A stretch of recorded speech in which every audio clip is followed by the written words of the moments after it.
Salut la compagnie, très heureux de vous retrouver pour cette nouvelle escale sous les étoiles, tournée en pleine journée pour une fois.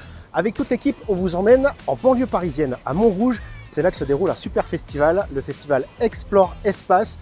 C'est un endroit où on va se régaler, il y a plein d'ateliers, il y a des conférences, il y a des jeux pour les enfants et il y a surtout des invités extraordinaires. Suivez-moi.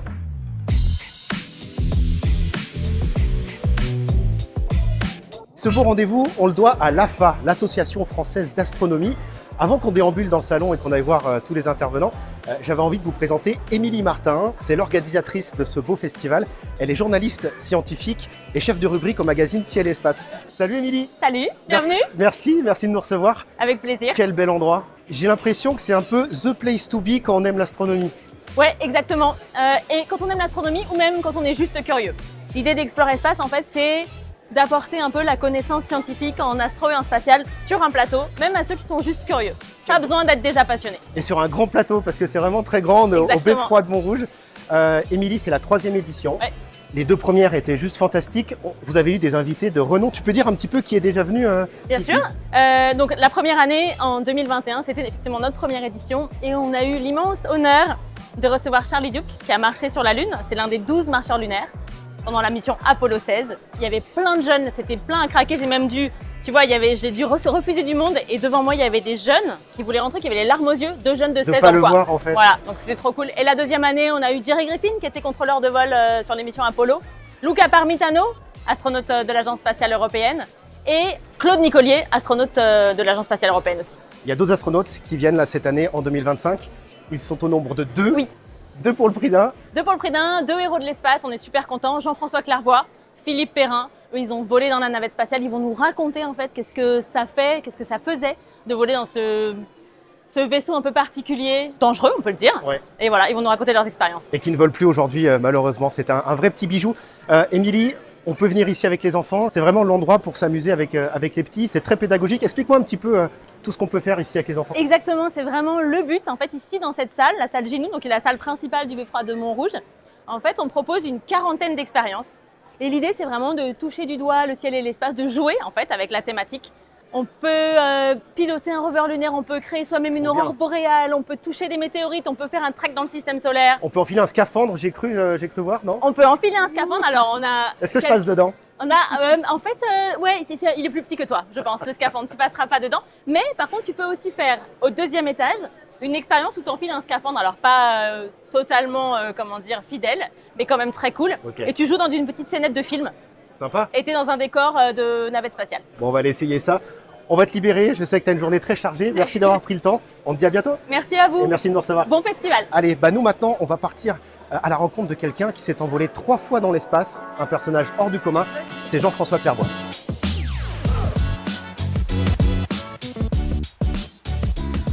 Quel plaisir de vous rencontrer, Jean-François. Enchanté. Jean-François, on ne le présente plus, mais on va le présenter quand même. 5e astronaute français à être parti dans l'espace. 3 vols spatiaux dans la navette spatiale. Ouais. C'est aussi le Français qui est allé le plus haut. C'est le Français qui s'est éloigné le plus de notre planète Terre, 600 km, pour une raison bien précise, Jean-François. Vous avez réparé le télescope Hubble. Qui a pris cette image. Qui a pris les piliers de la création. Alors la version Hubble, ça c'est peut-être la version James Webb. James Webb, celle-là, ouais. Qu'est-ce que ça fait de toucher Hubble, de réparer cet objet assez mythique.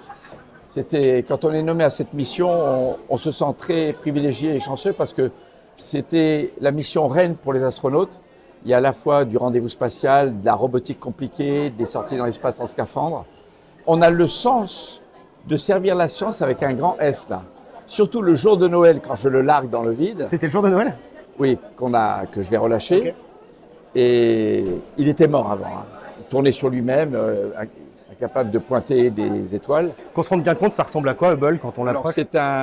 Il fait en gros d'extérieur 3 mètres de diamètre, 11 mètres de haut, un gros cylindre, un gros télescope, et avec des panneaux solaires qui lui donnent un aspect très doré, très, très joli, comme un papillon. Et en fait, je le relâche, le centre de contrôle nous demande de rester en patrouille serrée, et au bout de 2 orbites, Discovery Houston, le télescope est 100% opérationnel, parce que bien sûr, on est à tout quand on le touche. Mais une fois que j'ai lâché, ils ont tout rallumé à distance par télécommande, et on l'avait réparé à 100%. Donc, et il marche encore aujourd'hui. C'est fantastique. Il y a de très très belles missions spatiales là, qui sont en route. Laquelle vous fait le plus vibrer? En laquelle vous croyez le plus? Alors, il y en a une qui fait bruit depuis une cinquantaine d'années. C'est les sondes voyageurs, qui ont influencé mon choix pour travailler dans l'astronautique et après devenir astronaute. Elles ont toutes les deux quitté le système solaire et on converse encore avec elles aujourd'hui. Voilà, ça c'est le savoir humain. Sinon, bien sûr, les missions Apollo, pour moi, restent des missions mythiques. Et j'ai eu comme instructeur John Young, qui a fait 2 vols Gemini, dont le premier, 2 vols Apollo vers la Lune, dont un sur la Lune, 2 vols navettes, dont le premier. Il y a des humains qui sont sacrément audacieux. Alors, je suis, mais moi, devant lui, je suis comme un gamin qui est devant moi en disant, tiens, lui, il est allé dans l'espace, mais moi, je regarde, lui, il est allé marcher sur la Lune. Mais bien sûr, les missions que j'attends, c'est les missions où des humains, dans la vingtaine d'années qui vient, je pense, pour la première fois, des humains iront vers Mars. Je pense qu'il n'y aura pas le posé à la surface. Je suis convaincu que la première mission habitée n'inclura pas le posé. Mais dans la vingtaine d'années qui vient, j'espère de mon vivant vivre ça parce que… C'est réalisable, vraiment? Ouais, dans les 20 ans à venir? Oui, parce qu'on sait ce qu'il faut faire pour être prêt un jour à envoyer des humains vers Mars. On n'est pas prêt aujourd'hui, mais on sait ce qu'il faut faire pour être prêt un jour et on le sera avant le milieu du siècle. Vous parliez tout à l'heure d'humains audacieux. Être audacieux, ça ne veut pas forcément dire aussi être dénué d'humour. Je vais vous montrer une petite séquence qu'on a tournée avec Philippe Perrin, qui parle de vous, d'accord? Qu'est-ce qu'il a raconté, mon ami, là? Mais Jean-François, il adore faire des expériences, il est marrant comme tout. Il m'avait expliqué qu'un jour, il s'était mis dans les toilettes pour voir s'il pouvait faire pipi à l'envers. Non mais Jean-François, il faut tout essayer et après il explique les choses vachement bien d'ailleurs. Oui, alors ça vient pas de moi. C'est un astronaute qu'on considérait un peu comme un alien dans le corps international d'astronautes, un Américain qui s'appelle Story Musgrave. Il faut aller sur son site internet. C'est un extraterrestre. Et je lui ai demandé avant mon premier vol, je lui ai dit, viens me raconter tous les trucs auxquels il faut que je pense à faire, qui ne sont pas liés au boulot, mais qu'on peut faire que dans l'espace. Donc il y avait ça? Entre autres, il y avait vivre une journée entière du réveil au coucher à l'envers. Ah dingue. Vous l'avez fait? Donc apprendre à lire à l'envers, oui bien sûr. Dont pipi à l'envers. Et depuis, je l'ai même fait dans 0G. Alors les toilettes sont condamnées, mais on peut s'isoler dans les toilettes, utiliser une bouteille. Je me suis mis à l'envers en apesanteur. Mais en apesanteur, vous pouvez mettre vos 2 jambes de pantalon à la fois. Là, essayez sur Terre les 2 à la fois.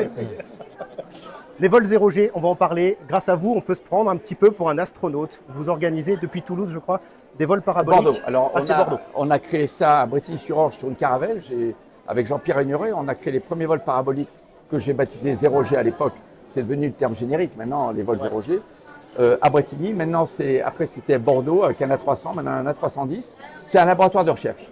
Mais depuis une dizaine d'années, j'ai obtenu de l'aviation civile européenne et française, après 4 ans de démarches administratives, techniques, des études, l'autorisation d'emmener dans les vols d'entraînement, qui se font à vide, du personnel qui paye ou des sociétés qui privatisent l'avion. Ça permet de rentabiliser ces vols d'entraînement et de minimiser la part du contribuable dans les vols de recherche. Et on accepte jusqu'à 40 personnes sur 100 mètres carrés qui vivent la gravité martienne, la gravité lunaire, et environ 5 minutes de vraie apesanteur. Ce n'est pas une simulation.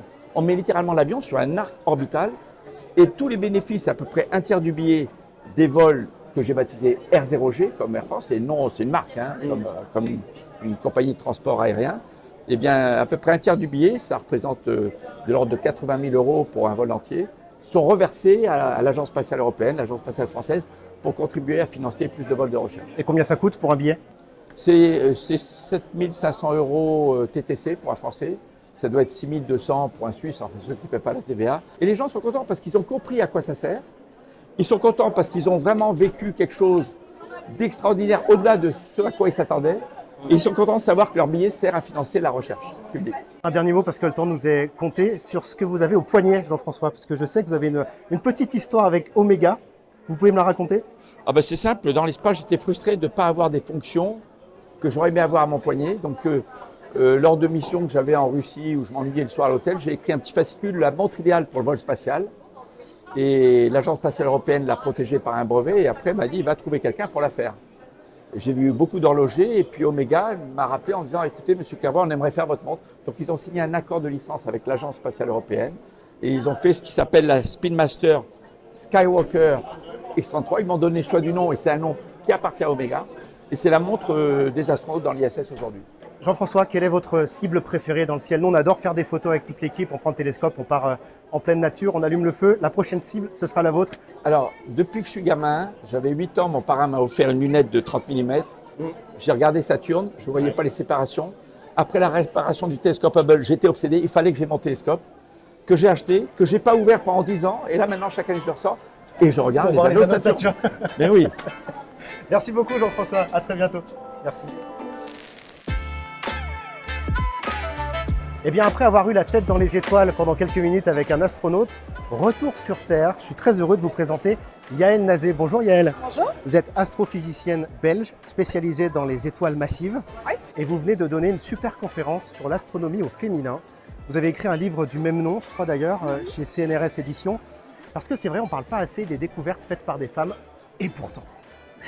Et pourtant, il y en a, effectivement, c'est pas ça qui manque en fait. Il y en a beaucoup. Oui, il y en a plein. On peut parler des pulsars de Jocelyn Bell, on peut parler de poussière d'étoiles dont on parle souvent, mais qui vient justement des travaux de Margaret Burbidge. Enfin bref, il y a plein d'astronomie contemporaine qui ont été faites par des femmes. Et ça fait longtemps en fait que ça dure parce que les traces les plus anciennes d'une femme qui fait de l'astronomie, ça fait plus de 4000 ans. Donc voilà, c'est pas neuf. Justement, j'aimerais bien que vous me touchiez deux mots de Enhedu Anna, c'est ça? Oui, voilà. En fait, c'est même pas son nom, c'est sa fonction. Donc, c'était la fille de l'empereur mésopotamien, Sargon, et il l'a mise à la tête d'un temple qui était dédié à la Lune. Or, à l'époque, les Mésopotamiens étaient persuadés que les astres étaient des dieux et envoyaient des messages. Et donc, en fait, les temples étaient aussi des observatoires. Et donc, globalement, elle était à la tête d'un temple, mais aussi d'un observatoire. Et on sait qu'elle a fait des travaux en astronomie et des travaux en poésie. On a conservé des poésies. Malheureusement, on n'a plus de traces de ces travaux en astronomie. Pourquoi les femmes ont pris autant de temps à prendre leur place au sein de l'astronomie? Alors, d'abord, il y a une question d'accès à l'éducation. Et donc, très souvent, on va retrouver en fait des femmes qui font de l'astronomie parce que leur père, leur frère ou leur mari fait de l'astronomie et a besoin d'aide. C'est un peu par procuration qu'elles finissent par obtenir l'information. Mais c'était le premier problème, l'éducation. Alors après l'éducation, on a évidemment un autre problème qui va être le problème de faire carrière. Pendant très longtemps, c'était inacceptable qu'une femme mariée travaille. Et donc, je vais dire, les femmes qui faisaient de l'astronomie dans les observatoires comme calculatrices, par exemple, quand elles se mariaient, elles devaient quitter l'observatoire et quitter leur poste. Donc voilà, il y a plein de choses particulières qui se sont passées au fil des ans. Les choses se sont débloquées, fort heureusement, mais il n'y a pas si longtemps que ça finalement, parce que je crois qu'il y a un observatoire qui interdisait l'accès aux femmes parce qu'il n'y avait qu'un seul toilette. Oui, voilà, il n'y avait qu'une seule toilette. On est en fait jusqu'en 65, le Mont Palomar. Dans les années 60, c'était hier. Tout à fait, tout à fait. Alors ce qui est amusant, c'est que le monde anglo-saxon et le monde francophone étaient un peu différents à ce niveau-là. Par exemple, si on prend Margaret Burbidge, elle ne pouvait pas aller dans des observatoires anglais, c'était interdit aux femmes. Et là, il y avait même pas, on n'était même pas encore à se poser la question des toilettes, c'était juste non. Bon. Et en fait, elle pouvait venir observer ici à l'Observatoire de Haute-Provence, par exemple.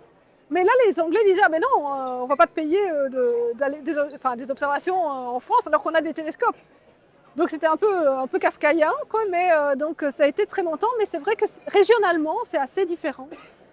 Et donc il y a des endroits où les femmes ont plus vite accès à l'observation qu'à d'autres. Il y a des gens qui nous regardent, ce sera ma dernière question, qui n'ont pas fait de formation scientifique, qui ne sont pas allés très loin dans l'école. Et alors, mais est-ce qu'on peut participer à l'effort scientifique?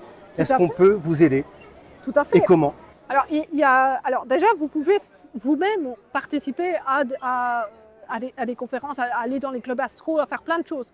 Donc c'est pas parce que vous n'avez pas de formation scientifique que vous ne pouvez pas faire d'astronomie, il ne faut pas croire. La majorité de ceux qui sont dans les clubs astro n'ont pas fait d'études scientifiques. Mais d'autre part, si vous voulez faire vraiment de l'astronomie et découvrir des choses, c'est possible. Parce qu'aujourd'hui, on a des programmes de sciences participatives. Super. Et donc, évidemment, dans ces programmes-là, vous n'avez même pas besoin de télescope. Vous allez aller sur des sites internet et vous allez apporter votre petite pierre à l'édifice. Et il ne faut pas croire que c'est juste des petites choses comme ça, un peu sur le côté. Ce sont des vrais projets scientifiques. Alors c'est quoi par exemple? Alors, il y a eu le fameux Galaxizo qui était très connu, qui vous faisait classer des galaxies dans des petites boîtes, on va dire. Eh bien, grâce à ce Galaxizo, on a découvert des nouveaux types de galaxies. Et donc, on a en fait une institutrice qui a repéré en fait ce qu'elle a appelé des petits pois. C'était des petits trucs qui étaient verts. Et en fait, c'est un nouveau type de galaxie qu'on ne connaissait pas du tout. Et donc, il y a des choses comme ça que les citoyens, parce que c'est vraiment ça, c'est la science participative, les citoyens découvrent que les scientifiques ne savaient même pas qui était dans leurs données. Donc aujourd'hui, il y a moyen pour tout un chacun de faire des découvertes en astronomie, de participer. On compte sur vous alors, on compte sur vous. Merci beaucoup Yaël Nazé. Je rappelle que vous êtes conférencière, astrophysicienne. On peut trouver vos œuvres bien sûr sur Internet et vos conférences aussi. Je vous invite à aller les voir, elles sont passionnantes. À bientôt. Merci.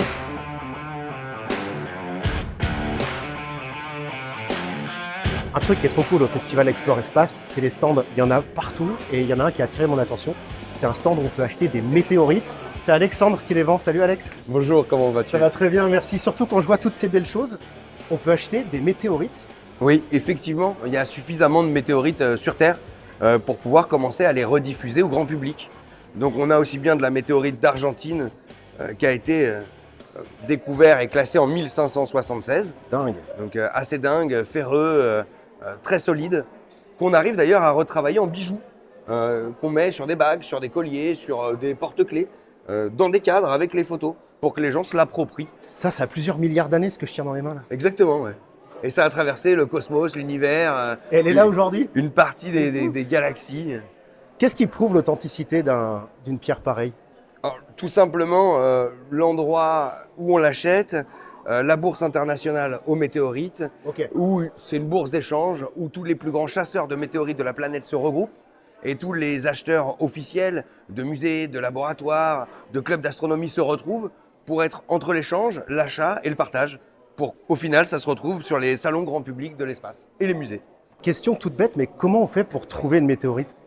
Alors, il y a plein de... Il y a des outils pour ça? C'est que de l'observation visuelle? Non, il y a plein de façons, il y a plein de solutions. Ça dépend les pays en réalité.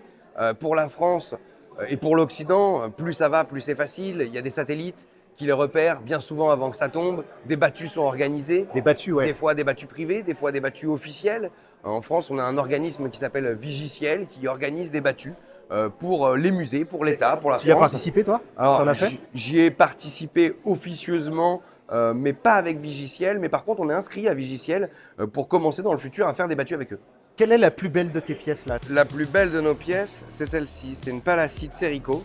Alors Serico, c'est le nom de la région au Kenya. Et en fait, vous voyez, la croûte de fusion de ce côté-là en rentrée à l'atmosphère qui a totalement noirci et fermé la pierre. Et à l'intérieur, à la découpe, on voit la partie ferreuse, on voit les olivines. C'est quelque chose d'assez grandiose. Comment on fait pour acheter ça? Eh ben, on va tout simplement ou sur notre site internet ou à la boutique du musée du Bourget, là où on peut nous retrouver. Mais le mieux et le plus direct, c'est vraiment d'aller sur notre site internet, achetermétéorite.com, où là, vous pouvez rentrer en discussion avec nous, nous demander ce que vous voulez. Si vous voulez une pierre particulière, sur une bague particulière, pour une occasion particulière, tout est faisable. Bon, merci beaucoup pour ces explications. Merci à toi. Bon salon. Merci, au revoir. Vous connaissez tous SpaceX et ces fusées réutilisables, ces fusées qui redescendent sur Terre. Eh ben nous en France, on sait faire ça. Il y a plein d'étudiants qui ont travaillé sur des projets comme ça. Et on est avec Titouan. Salut Titouan. Salut. Tu as conçu ce modèle-là avec des étudiants de Paris? Oui, de l'IT de Cachan, c'est ça. Donc c'est un démonstrateur de lanceur de fusées réutilisables, c'est pas une fusée. C'est un projet qui a été initié par le CNES. Donc le but c'est, on va dire, de rattraper entre guillemets le retard qu'on a sur Elon Musk et SpaceX. Donc leur fameux lanceur qui revient en tossback sur le pas de tir. Donc nous on avait pour but de venir tester les algorithmes de vol en phase de mode dégradé, donc décollage, stabilisation, translation et atterrissage. C'est un projet au sein de l'IT de Cachan qui a commencé en 2017, donc il se transmet d'année en année aux étudiants, donc de génération en génération. Donc là, ça fait 8 ans que le projet avance petit à petit. L'appareil a déjà volé. Oui, donc là, il y a 2 modèles de vol sur celui-ci. Donc Frocté qui fonctionne au kérosène. Le premier a déjà volé, donc en 2020. Son grand frère, lui, qui a été fait un peu plus tard, fonctionne donc sur une base de réacteur H2O2. Donc ce modèle-là, on va dire, a permis de valider des choix technologiques, mécaniques et on va dire faire des premiers essais sur les algorithmes. Le second modèle, lui, va permettre de venir tester du coup ces algorithmes-là dans des conditions un peu plus fidèles à la réalité, donc avec un réacteur H2O2. Donc si je résume bien, vous filez plein d'infos au CNES, c'est ça, pour que eux ensuite élaborent des fusées qui peuvent être réutilisables. C'est ça, des lanceurs de fusées qui peuvent être réutilisables. Donc ils viennent de manière assez fréquente à l'IUT. Donc ils viennent par exemple sur l'atterrisseur, ils sont venus plusieurs fois faire des essais de largage avec nous. Donc ça leur a permis de faire des mesures, de récolter des données, donc avec des vidéos. Et voilà, donc ça leur permet de prendre des données, on va dire de les compiler, on va dire d'avoir un retour et une base de données chiffrées. Et ça te fait quoi à toi de te dire que tu travailles sur la fusée de demain finalement? Alors, sur la fusée de demain, je sais pas, mais après travailler sur une brique technologique qui a pour but, on va dire, d'évoluer et de continuer et d'alimenter, on va dire, les projets du CNES, c'est une fierté. C'est une fierté en tant qu'étudiant, c'est sûr, en sachant on a la chance du coup de pouvoir échanger avec eux, parler avec eux et les rencontrer tout au long du projet. Mais déjà, rien que de voir les vidéos et de se dire que on a le modèle entre les mains qui a volé, c'est déjà super enrichissant. Franchement, respect, bravo. Merci.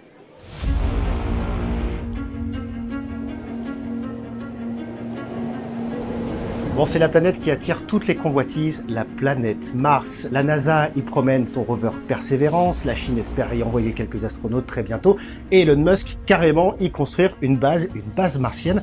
Mais est-ce que c'est possible tout ça? Eh bien, on va poser la question à François Forget, astrophysicien et climatologue, et surtout spécialisé dans le système solaire, et en particulier spécialiste de la planète rouge.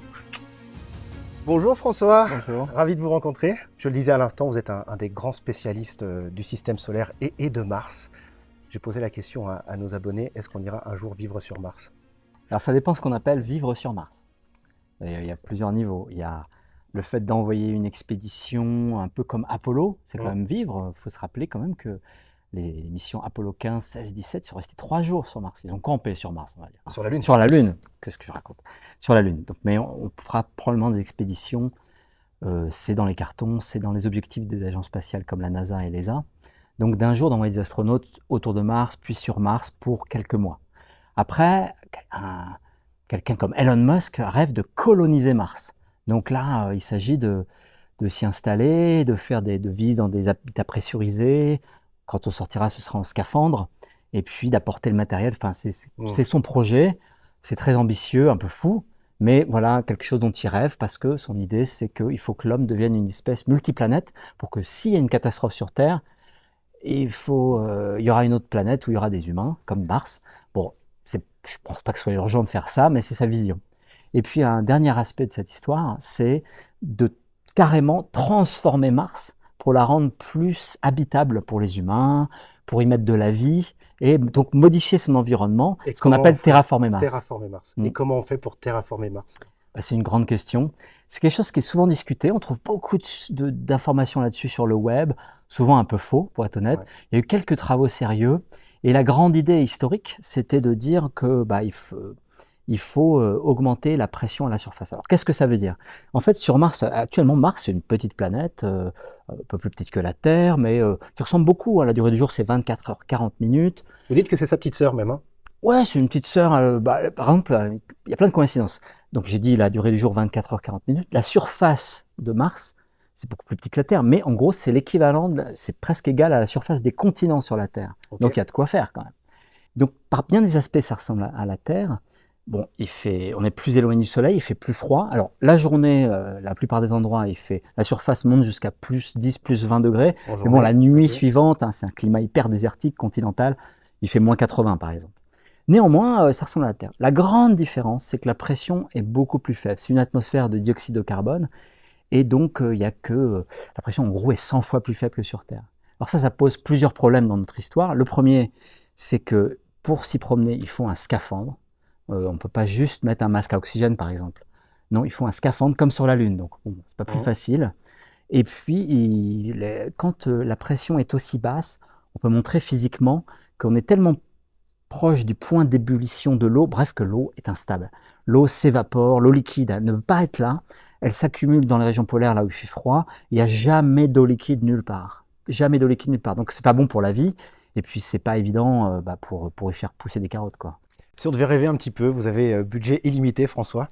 Qu'est-ce que vous faites? Vous envoyez des hommes sur Mars, vous envoyez des sondes? On fait plein de trucs. En plus, à l'échelle du système solaire, il y a tellement de choses à faire. Sur Mars, déjà, un truc qu'on aimerait bien faire, toute la communauté depuis longtemps, c'est ramener des échantillons. Ouais. Le retour d'échantillons, c'est en préparation. C'est prévu, mais il y a des gros soucis budgétaires, c'est vraiment compliqué. Bon, si j'avais un peu d'argent, on l'appelle Mars Sample Return. Ouais. Il y a une version chinoise qui s'appelle Tianwen 3. Alors ils disent pas 3, ils disent en chinois, mais qui prévoit de ramener des échantillons.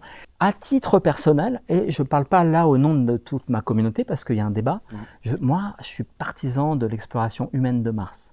C'est-à-dire qu'au-delà de l'intérêt scientifique, qui est certain, mais ne justifie pas l'investissement énorme, l'utilisation de ressources environnementales, on ne peut pas justifier d'explorer Mars avec des astronautes pour la science. Je ne vais pas me tourner vers les cancérologues et leur dire sauver le cancer c'est bien, mais moi j'ai besoin de 300 milliards d'euros parce que je voudrais aller analyser les cailloux sur Mars. C'est pas possible.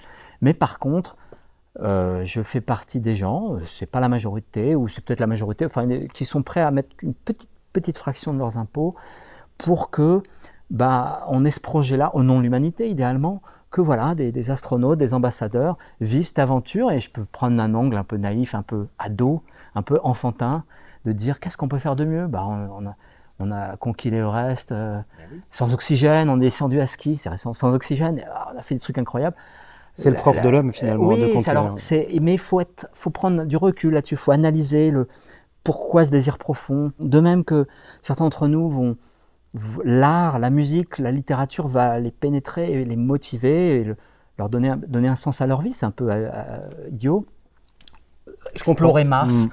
Pour l'humanité, ça peut être quelque chose de formidable. Mais alors, quand on dit ça, évidemment, tout de suite, il faut ajouter, il faut le faire, mais pas. La priorité, c'est de sauver notre planète, la pauvreté, l'humanité. Et évidemment, c'est un tout petit truc, c'est le prix d'un café par humain.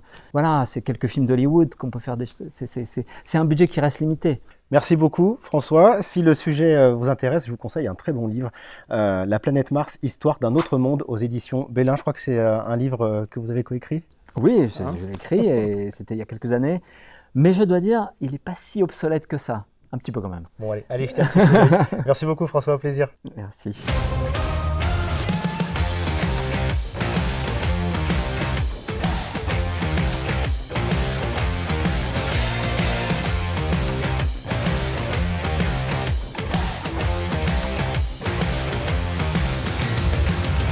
On va terminer cette émission en compagnie de David Elbaz.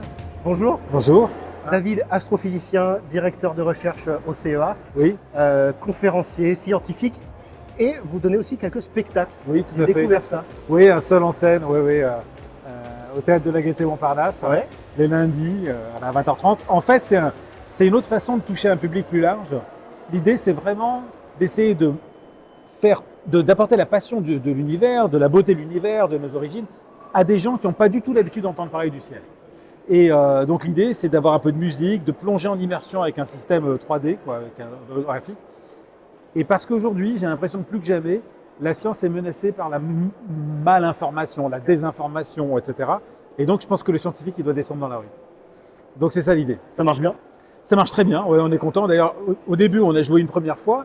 Et puis la salle était remplie, donc le directeur du théâtre est venu, il a demandé qu'est-ce qui se passe. Il m'a suivi dans la loge, il me posait encore des questions. Et Georges Braque disait « L'art est fait pour troubler, la science rassure ». Ben moi je pense qu'il est temps que la science trouble et qu'elle nous amène à nous poser des questions sur nous-mêmes, à changer. Et pas simplement à nous rassurer, mais aussi à nous bousculer.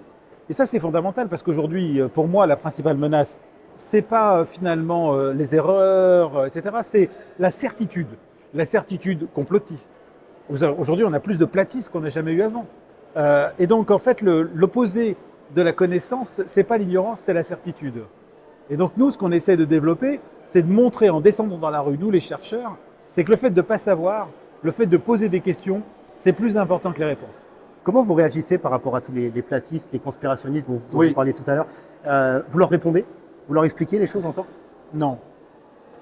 Non, parce que je ne suis pas sûr que mon choix soit le bon. Je m'interroge toujours.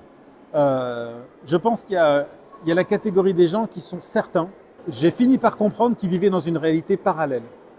J'ai un collègue, par exemple, qui n'est pas platiste, mais qui est dans certaines de ces théories-là. Un jour, je lui ai dit, écoute… Un collègue scientifique? Un collègue scientifique. C'est ça qui m'a inquiété. C'est qu'en fait, il y a aussi des scientifiques qui succombent à certaines théories. Je lui ai dit, écoute, voilà. C'est pas que je suis pas d'accord avec ce que tu viens de dire là. C'est que je suis pas d'accord avec tout ce que tu dis et tout ce que tu penses. Nous vivons dans deux réalités parallèles. Aujourd'hui, il y a des gens qui ont construit une réalité parallèle dans laquelle on n'est pas allé sur la Lune, la Terre est plate, etc. Et tout ça, c'est une histoire cohérente qui permet aux gens de comprendre pourquoi les choses sont comme elles sont. Même si c'est complètement absurde, le plus important pour ces gens-là, c'est de remplir un manque. Ce manque, c'est qu'est-ce qu'on fait là? Comment comprendre la réalité qui nous entoure? Et le complotisme a cette force de proposer une histoire. dans laquelle tout est cohérent, tout a sa place. S'il y a ça que vous ne comprenez pas, c'est parce qu'on vous a manipulé. S'il y a ça qui ne va pas, c'est parce qu'on l'a fait exprès. C'est bien travaillé, hein. Et c'est bien fait. Si vous enlevez ça à une personne qui est complotiste, vous la laissez dans la souffrance de cette situation où on ne comprend pas ce qu'il y a. Donc il faut remplacer ça par une autre histoire. C'est pourquoi j'en suis arrivé à la conclusion que pour un scientifique, il est devenu fondamental de raconter la science comme on raconte une histoire. Non pas pour mentir, mais pour essayer d'apporter quelque chose qui apporte un certain réconfort, qui apporte une certaine cohérence, une histoire dont on sait qu'elle n'est pas l'histoire finale, qu'elle est en construction et dans laquelle la question a autant de place que la réponse. Et si on n'est pas capable de faire ça, si on présente que des faits en échange de la théorie complotiste, on n'y arrivera pas. Vous avez fait des découvertes. Parlez-moi de ces galaxies cachées. Alors, les galaxies cachées, en fait, on les a découvertes sans faire exprès, hein, parce que les images de Hubble étaient tellement profondes qu'on pensait qu'on voyait tout. Et puis on a découvert des endroits où il y avait des galaxies totalement invisibles à Hubble. Elles sont complètement cachées par la poussière interstellaire. Alors comment c'est qu'elles sont là? Alors en fait, cette poussière elle-même rayonne quand elle est chauffée et on peut la voir avec le radiotélescope ALMA. Et donc elles sont apparues parce que la chose qui les cache elle-même rayonne avec des longueurs d'onde qui sont autour du millimètre. Alors c'est comme ça qu'on les a détectées. Alors ce qui est intéressant, c'est quand on les a détectées, ça montrait que les galaxies avaient formé plus d'étoiles que ce qu'on pensait, plus vite. Qu'est-ce qu'on ressent quand on perce un mystère de l'univers comme ça? Bah, au début, on doute. Parce qu'on se dit, si les autres ne l'ont pas vu, ça doit être faux. Donc, on fait des tests à n'en plus finir. On met tellement longtemps à se convaincre qu'on a vu quelque chose que les autres n'ont pas vu, qu'au moment où c'est confirmé, on a fait tellement de tests que c'est pas comme un flash. Ça prend du temps, ça prend tellement de temps de faire tous les tests, de vérifier. Et puis après, on se dit qu'on avait raison. Ouais, on avait raison. On avait raison. Alors ce qui est rigolo, c'est qu'au moment où c'est complètement validé, finalement, les gens finissent par accepter ça comme une réalité. Et puis, ils viennent pas nous dire « Ah, c'est super, on s'y attendait pas ». Ils disent « Bon, bah d'accord ». Et ils le prennent comme un Donc il y a une petite pointe de déception quand même. Oui, parce que moi j'aurais aimé le moment où on dit « Ah, c'est génial, vous avez trouvé ça, on s'y attendait pas ». Et finalement, comme ça prend du temps, ça s'étale un peu dans le temps. C'est comme si on vous disait « Vous avez eu un prix, mais vous l'apprenez, ça prend 6 ans pour le savoir ». Oui. Si vous ne deviez avoir la réponse qu'à un seul mystère de l'univers, ce serait laquelle? Alors, pour moi, ça serait la vie ailleurs. C'est pas le sujet sur lequel je travaille, mais pour moi, je pense que c'est peut-être la plus grande question, c'est de savoir si est-ce qu'il y a de la vie ailleurs dans l'univers, si, et idéalement, de pouvoir entrer en contact avec des êtres d'une autre planète. Ça, c'est donc des êtres avancés, là, du coup? Alors, des poulpes, ou des êtres avancés, ou des microbes, des géants. Idéalement des êtres avancés, parce qu'à ce moment-là, vous imaginez, toutes les questions qu'on se pose, on peut leur poser, et puis ils pourraient nous dire, bah écoute mon grand, voilà, je vais t'expliquer. Et là, ouais, ça serait génial. Génial. Merci beaucoup, David. Avec plaisir. Je rappelle que vous êtes directeur de recherche au CEA et que on peut trouver plein de vos vidéos sur YouTube, plein de ces belles conférences, et que vous êtes en spectacle à Paris. Voilà. Et en tournée peut-être d'ici quelques mois. Ça sera bien en tournée. Ouais. En tout cas, à Paris, c'est tous les lundis. Ça marche. Merci beaucoup. Au revoir. Les amis, si cette émission vous a plu, on vous laisse le dire en commentaire. Et puis, si vous avez apprécié toutes les interviews qu'on a tournées avec les intervenants, on vous postera les formats longs sur YouTube très prochainement. Donc, pensez à vous abonner. Merci d'avoir suivi cette belle émission tournée ici à Montrouge au festival Explore Espace. Merci à toute l'équipe, Anaïs, Hugo, Nico, et merci bien sûr à l'Association française d'astronomie et à Ciel et Espace de nous avoir permis de passer une journée incroyable. Rendez-vous dans 2 ans pour la prochaine édition du festival Explore Espace. À plus.